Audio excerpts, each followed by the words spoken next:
let's talk some more Kansas counties. And because it is still Indigenous Peoples Month, today we're going to be talking about Cheyenne County, named after the Cheyenne Native American tribe. So, the Cheyenne peoples can trace their lineage back into a couple different places. For the most part, they are going to be a nomadic tribe, but like most Native Americans, that means they covered a large area of North America. That's right, I have a big map.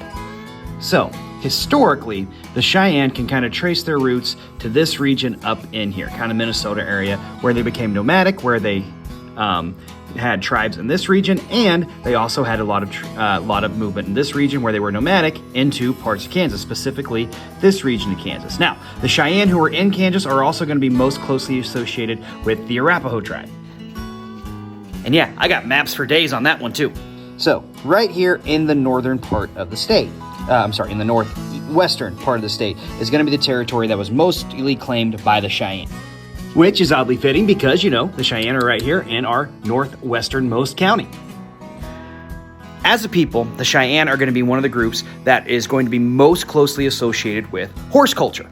Remember, horses, as we know them today, are non-native to North America. They are not going to exist until after the 1500s when the Spanish introduced them and they roam free.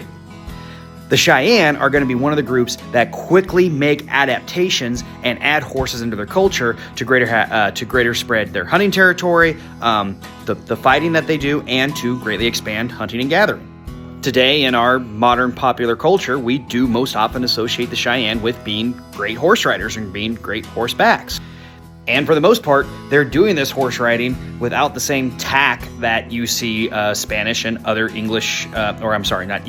European cultures doing. They're doing a lot of this bareback with very little bridle and other work to do so, which is amazing. Have you ever ridden bareback? It hurts. So, today the Cheyenne are split into mainly two groups. The Northern Cheyenne, who have a lot of their reservations and holdings in Montana, I believe, and the Southern Cheyenne, whose reservations and holdings are in the state of Oklahoma. The Cheyenne are also going to be the peoples who are most famous for Custer's Last Stand. They're going to be the native tribes that were resisting the United States Army and resisting the land that was being taken away from them by the U.S. government and were at war with the U.S. Army. And it did not end well for the U.S. Army in that particular fight at Little Bighorn. Like at all. So, Cheyenne County, named after the Cheyenne Native Americans. More coming tomorrow.